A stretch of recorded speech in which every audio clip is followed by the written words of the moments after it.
Lockdown में town से घरे जिद करता रह तू सोते के जोरे। अरे दूर रहा। लॉकडाउन में टाउन से घरे जिद करता रह तू सोते के जोरे। तो ठीक है कैला बाकी सुत जा भर पेट खा के।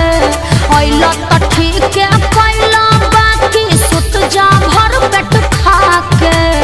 अरे बुझला जानी चुम्मा दे दा का जानी चुम्मा दे दा काहे मुँह में सैनिटाइजर जरी लगा के।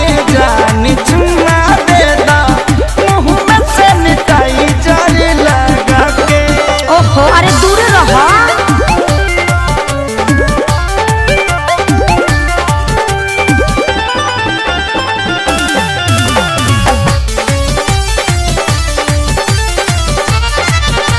मिलल तनी छुट्टी आनी कसहु लुका के। अच्छा मेरा कोटा करल आधा पेट खा के।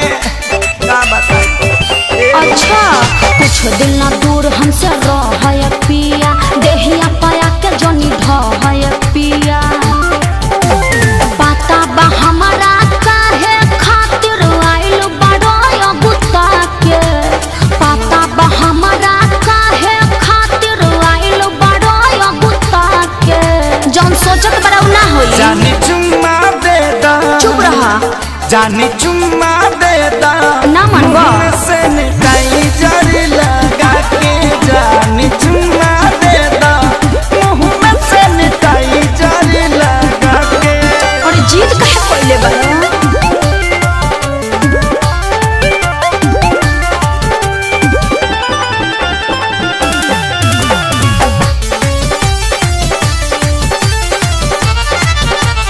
जानी सारा कार जबी राखी स्कूल में 14 दिन रहे के पड़ी नियम और रूल में। हाँ तो घरहू में रूले में रह के पड़ी।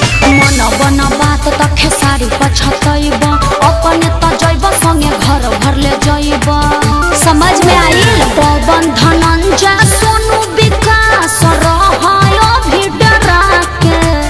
पवन धनंजय सोनू विकास रहायो भी डरा एगो चुम्मे के बात बना ना भगवा। जानी चुम्मा दे दा फेर उहे बात। धनी चुम्मा दे दा मुँह में सैनिटाइजर लगा के।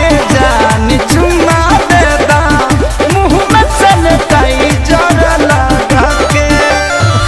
लॉकडाउन में टाउन से घरे जिद करता रह तू सोते के जोरे। तो ठीक है कैला बाकी सुत जा भर पेट खा के। तो ठीक है कैला बाकी सुत जा भर पेट खा के। अरे बुझला जानी चुम्मा दे दा का जानी चुम्मा दे दा काहे मुँह में सैनिटाइजर लगा के।